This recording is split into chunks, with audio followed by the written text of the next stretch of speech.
Many people think of fishing as just a pastime on a gorgeous Sunday afternoon. As you can tell from these magazines, fishing, especially bass fishing, has become a very competitive sport.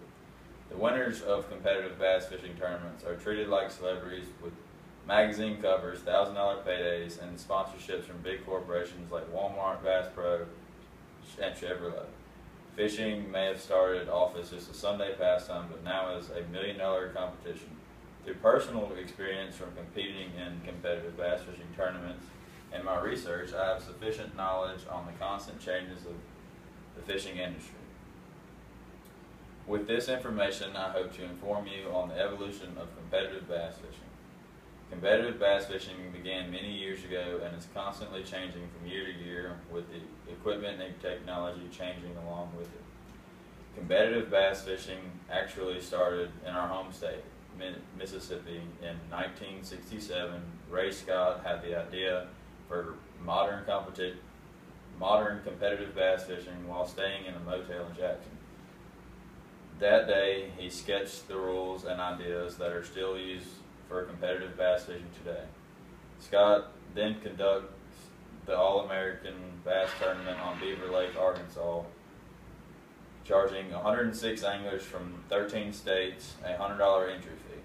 Stan Salone won the event and earned $2,000 cash and a trip to Acapulco.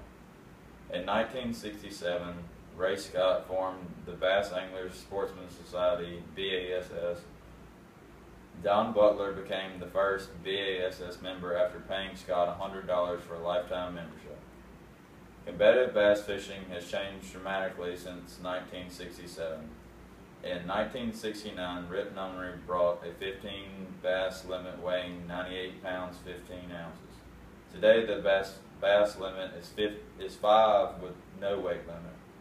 Before 1973, the fish that were caught were kept by the angler until aerators were allowed to be used, promoting the catch and release program that we use today.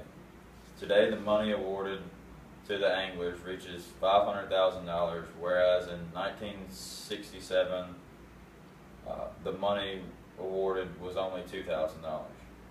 Boats, a major asset for any angler, have evolved since the first bass fishing tournament.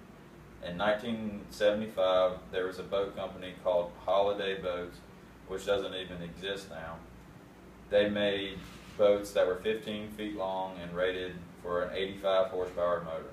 Today, bass fishing boats reach 21 feet in length and are rated for a 250 horsepower motor.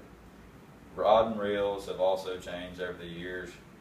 Early in bass fishing, it took a special skill to master throwing a bait casting reel. Now they have anti-backlash braking systems so that anglers spend more time fishing and less time picking out a backlash. Fish finders as a box with a little flashing green light. Fish finders have now become one of the most important pieces of technology an angler can have.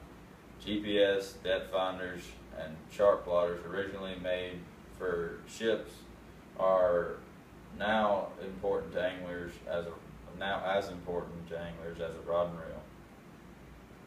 Side imaging, 360 sonar, and down imaging has created a way for anglers to be able to get a true picture of what's under the water.